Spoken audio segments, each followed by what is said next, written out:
Berada di desa terpencil di kawasan Rumpin, Bogor, terdapat sebuah villa dan camping seluas 6 hektar dengan bentuk penginapan yang mengambil gaya arsitektur rumah adat Jawa atau biasa disebut joglo.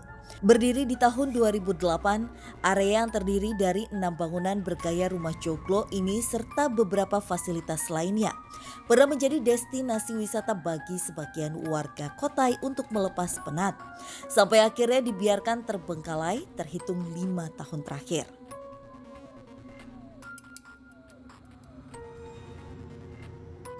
Tahun 2008 pembukaan. Sebelumnya itu rame. Dulu fasilitasnya itu sepeda, terus camping ground. Ada camping, ada yang keluarga gitu. Itu kalau pas camping sekolahan kadang-kadang itu di angka sekitar 100, 80, nggak tentu sih. Bukan tanpa alasan mengapa villa dengan nuansa alam perbukitan dan juga beberapa hutan nan asri ini tak lagi dikunjungi para wisatawan. Melainkan ada rumor menyeramkan di tengah warga sekitar yang semakin memperkuat bahwa memang area villa ini disinyalir terdapat sebuah pasar gaib. Iya, ada pasar gaib itu. Itu 2 hari, Sabtu sama Selasa. Seolah memang sudah melekat bahwa terdapat sebuah pasar gaib di area villa tersebut, area yang dulunya merupakan sebuah hutan hingga digarap menjadi perkebunan warga sekitar dan kemudian difungsikan sebagai tempat wisata ini terdapat sebuah cerita serupa yang pernah dialami warga sekitar. Ada tukang ojek dari Luyang, nganterin perempuan, berhenti di depan gerbang. Ini kayak keraton, ini rame, kayak pasar lah.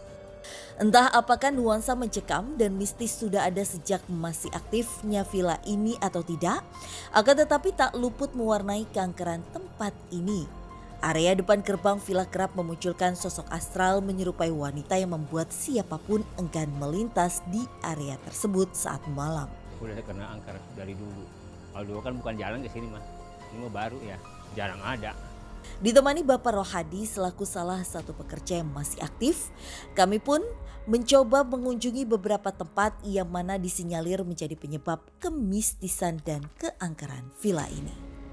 Yang kemarin kesurupan anak muda yang perempuan itu, saya tanya, kata saya tuh ini siapa, kok bisa begini?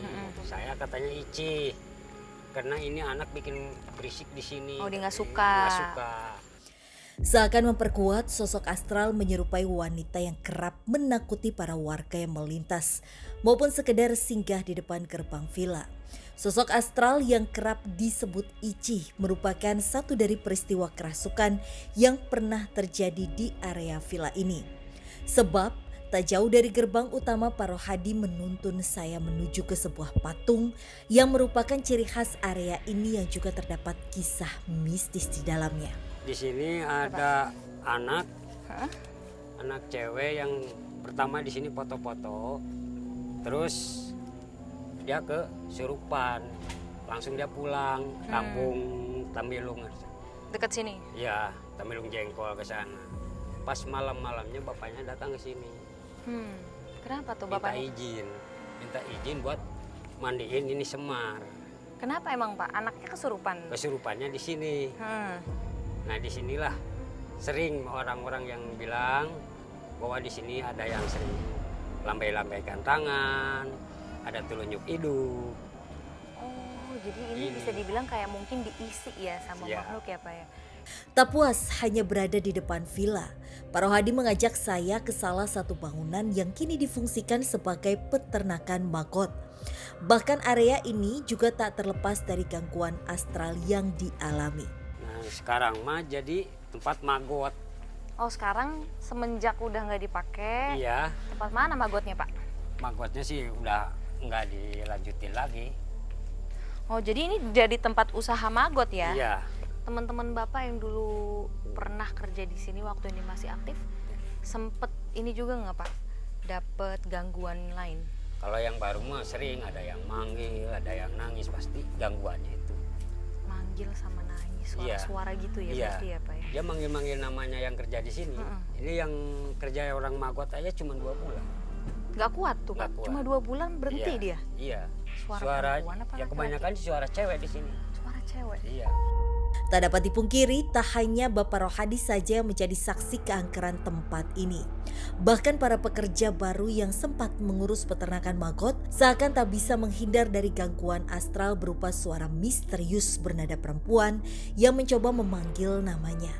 Hingga hal tersebut sempat diabadikan dalam rekaman yang diambil oleh pekerja tersebut yang berhasil kami dapatkan. Biasalah teh sok suara si aki oge sok merinding. Astagfirullahaladzim tah arek pici keneh diomongkeun. Oh. Oh, apa?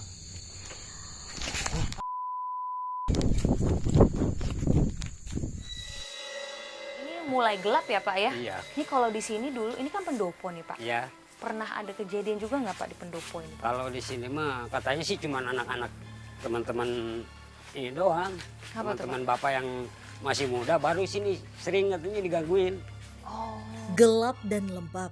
Inilah situasi di salah satu dari 6 bangunan joglo yang berdiri di area villa ini. Bagaimana tidak, rimbunnya pepohonan dan juga semak belukar ditambah lagi tak ada listrik maupun penerangan, membuat suasana mencekam meski hari belum menjelang petang. Merampungkan informasi yang ada untuk menjadi bekal penelusuran kami malam ini, saya pun mencoba sedikit mempertanyakan mitos besar yang beredar di tempat ini. Saya juga sempat dengar rumor tentang tempat ini, katanya tuh orang sering dengar tentang pasar gaib atau suara gamelan. Itu tuh maksudnya apa sih Pak? Kalau pasar gaib itu memang udah ada ceritanya dari orang tua itu dari sebelah sana. Udah Memang lama pasar. Memang dari dulunya juga pasar. Oh dulu memang ada pasar beneran di Enggak, sana. maksudnya pasar ini pasar gaib. Pasar gaib. Oh yang udah orang-orang tuh udah tahu udah dari lama banget Iya, gitu udah maksudnya lama. ya Pak. Itu di mana tuh Pak?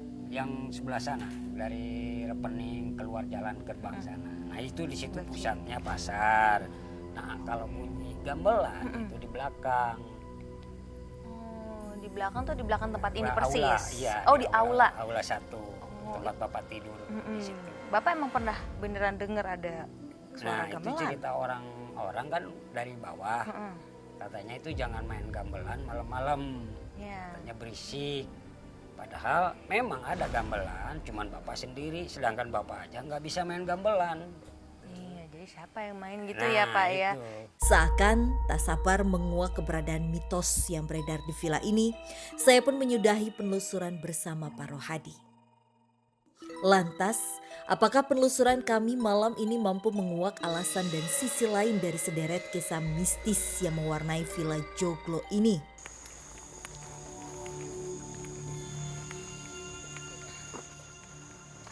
Permisi. Wow, Gede banget ya. luas banget. Banget. Oke, perasaannya sebetulnya mungkin karena masih siang ya, jadi masih banyak cahaya. Walaupun tempatnya emang bisa dibilang serem banget gitu. Ternyata pas malam hari kesini sama Den di tengah malam, bener-bener bertolak belakang dengan apa yang aku rasain pada saat penelusuran siang. Apa yang udah kamu rasain di sini, Den? Aku sih melihat udah banyak sosok cewek ya, wanita. Wanita itu udah lalang kayak gini. Lalang, jalan-jalan. Depan pun juga sama. Banyak sosok wanita juga. Saya melihat sosok wanita, cuma ini beda banget. Dia kayak nggak tahu ya, dia kayak ada bekas tusukan di badannya. Tusukan di badannya, dia selalu megangin kayak gini. Tak memerlukan waktu yang lama, Den Ananda merasakan kehadiran sosok astral menyerupai wanita yang seakan memiliki cerita kelam di dalam